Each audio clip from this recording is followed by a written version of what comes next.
Bonjour à tous, c'est Jean-Luc Roux sur sa chaîne YouTube. Aujourd'hui, nous allons parler de la défense européenne avec un rapport décapant et sans concession.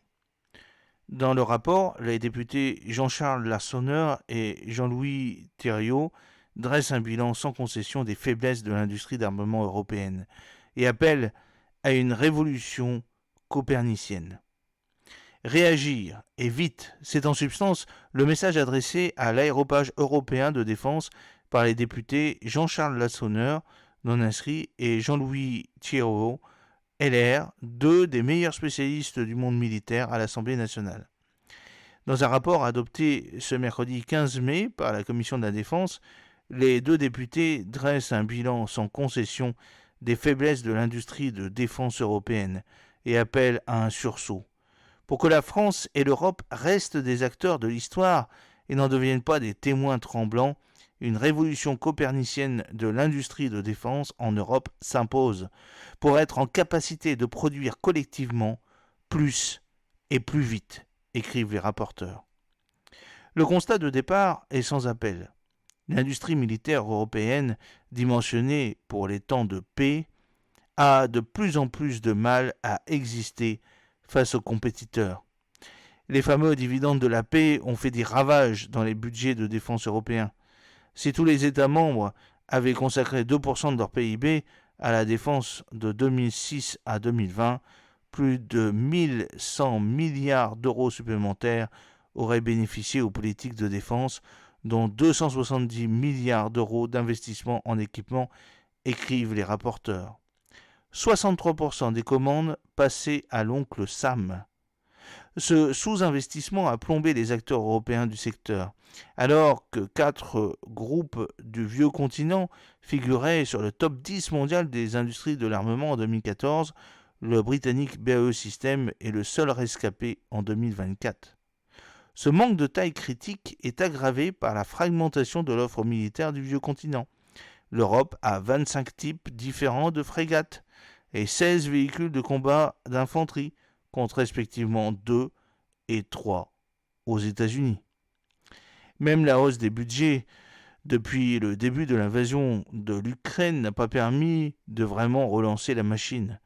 Comme le montrait un rapport du directeur adjoint du think tank IRIS, Jean-Pierre Molny, en septembre 2023, 78% des 100 milliards d'euros de commandes d'armement des États de l'Union européenne entre février 2022 et juin 2023 ont été passés à des pays tiers, dont 63% aux États-Unis et 13% à la Corée du Sud. La tendance s'est poursuivie depuis, avec 80 milliards d'euros de commandes passées à Washington via la procédure Foreign Military Sales FMS de début mars à mars 2024.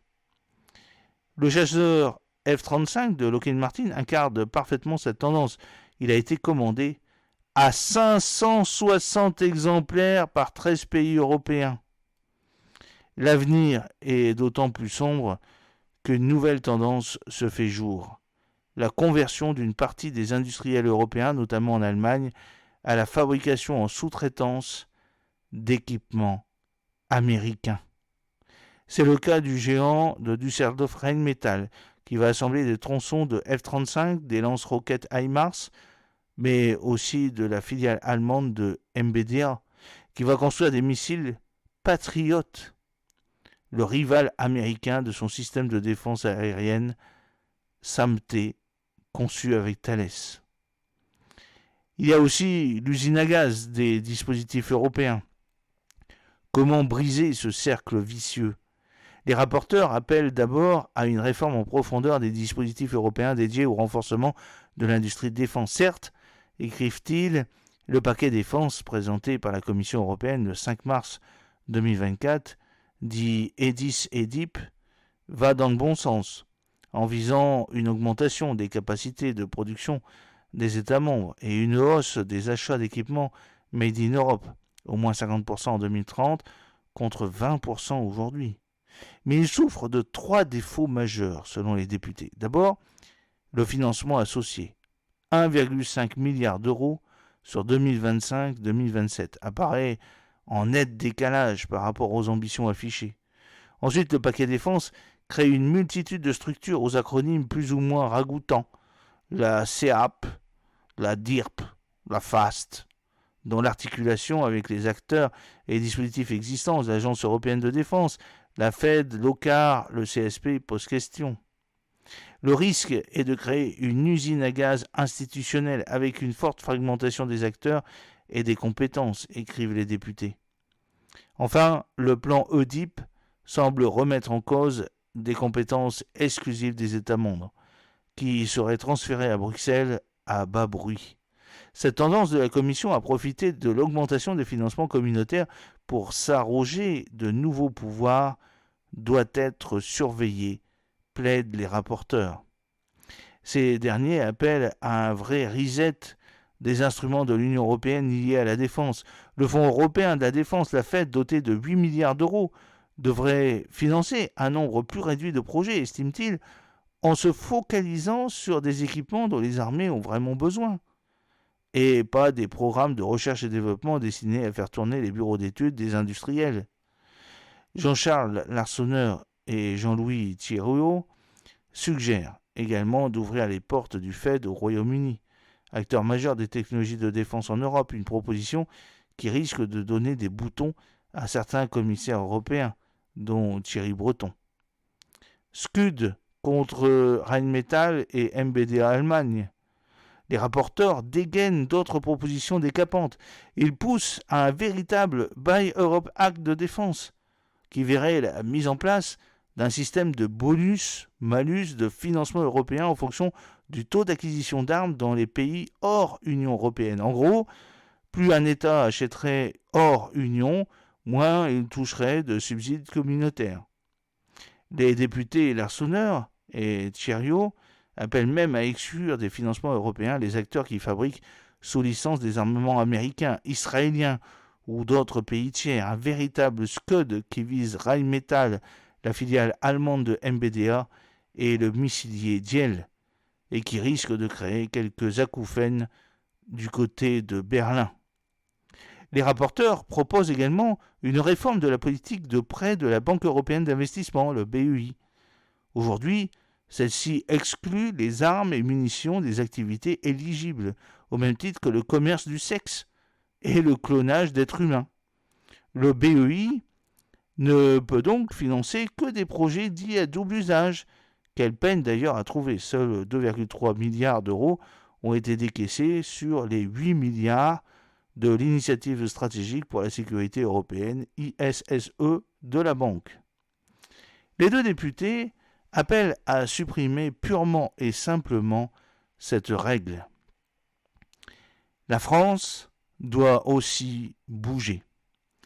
Loin de ne taper que sur les institutions européennes, le rapport appelle aussi la France à prendre sa part dans les efforts européens d'autonomie stratégique. Paris, focalisé sur le grand export pour les ventes d'armes, exportation vers le Moyen-Orient notamment, doit remettre les pays européens au cœur de ses priorités, en proposant des contrats de gouvernement à un gouvernement simple d'emploi et en développant son réseau d'attachés d'armement dans les États de l'Union européenne.